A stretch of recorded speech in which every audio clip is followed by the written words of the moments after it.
ఇక varicose veins నుండి విముక్తి పొందండి. ఎవిస్ వాస్కులర్ సెంటర్ ఇప్పుడు మన KPHP లో గ్రాండ్ ఓపెనింగ్ ఏప్రిల్ 4వ తేదీన. ఒకప్పటి హీరోయిన్ నేటి ఎంపీ నవనీత్ కౌర్ అలియాస్ నవనీత్ రాణా ఇష్యూను పరిశీలిస్తే సర్దార్ పాపారాయుడులో NTR కోర్టు సీన్ గుర్తుకొస్తుంది.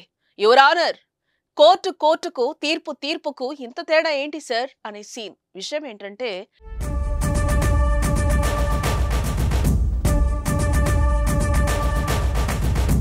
మహారాష్ట్రలోని అమరావతి నియోజకవర్గం నుంచి ప్రాతినిధ్యం వహిస్తున్న ఎంపీ సినీ నటి నవనీత్ కౌర్ కు సుప్రీంకోర్టులో భారీ ఊరట లభించింది. క్యాస్ట్ సర్టిఫికేట్ పై నవనీత్ కౌర్ కు అనుకూలంగా తీర్పు ఇచ్చింది. నవనీత్ కౌర్ ఎస్సీ కాదంటూ బాంబే హైకోర్టు ఇచ్చిన తీర్పును అత్యున్నత న్యాయస్థానం కొట్టేసింది. నవనీత 2019 ఎన్నికల్లో స్వతంత్ర అభ్యర్థిగా పోటీ చేసి గెలుపొందిన విషయం మనకు తెలిసిందే. శివసేన అభ్యర్థి ఆనందరావుపై విజయం సాధించారు. అయితే ఆమె నకిలీ పత్రాలతో ఎస్సీ కుల ధృవీకరణ పత్రం పొందారని శివసేన మాజీ ఎంపీ ఆనందరావు ఆరోపించారు. బాంబే హైకోర్టులో పిటిషన్ కూడా దాఖలు చేశారు. 2021 జూన్ 8న మోజీ కుల ధృవీకరణ పత్రాన్ని ఉపయోగించి మోసపూరితంగా పొందిందని హైకోర్టు అప్పట్లో పేర్కొంది.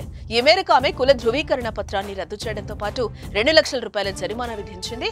నవనీత్ రాణా సిక్కు చామర్ కులానికి చెందిందని రికార్డులు సూచించాయి. బాంబే హైకోర్టు తీర్పుపై నవనీత సుప్రీంకోర్టుకు వెళ్లింది. తన కుల ధృవీకరణ పత్రాన్ని రద్దు చేస్తూ బాంబే హైకోర్టు ఇచ్చిన తీర్పును సవాల్ చేస్తూ పిటిషన్ దాఖలు చేసింది. ఈ పిటిషన్ పై విచారణ చేపట్టిన సుప్రీంకోర్టు తాజాగా నవనీత్ కు అనుకూలంగా తీర్పిచ్చింది. బాంబే హైకోర్టు తీర్పును కొట్టేస్తుంది. ప్రస్తుతం బీజేపీ అభ్యర్థిగా మహారాష్ట్రలోని అమరావతి నుంచి నవనీత్ కౌర్ పోటీ చేస్తున్నారు.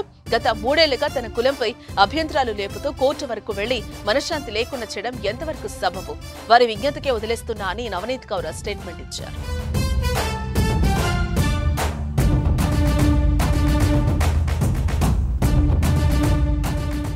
సుమన్ టీవీలో మీ పర్సనల్ అండ్ బిజినెస్ ప్రమోషన్స్ కోసం కింది నెంబర్కి కాంటాక్ట్ చేయండి.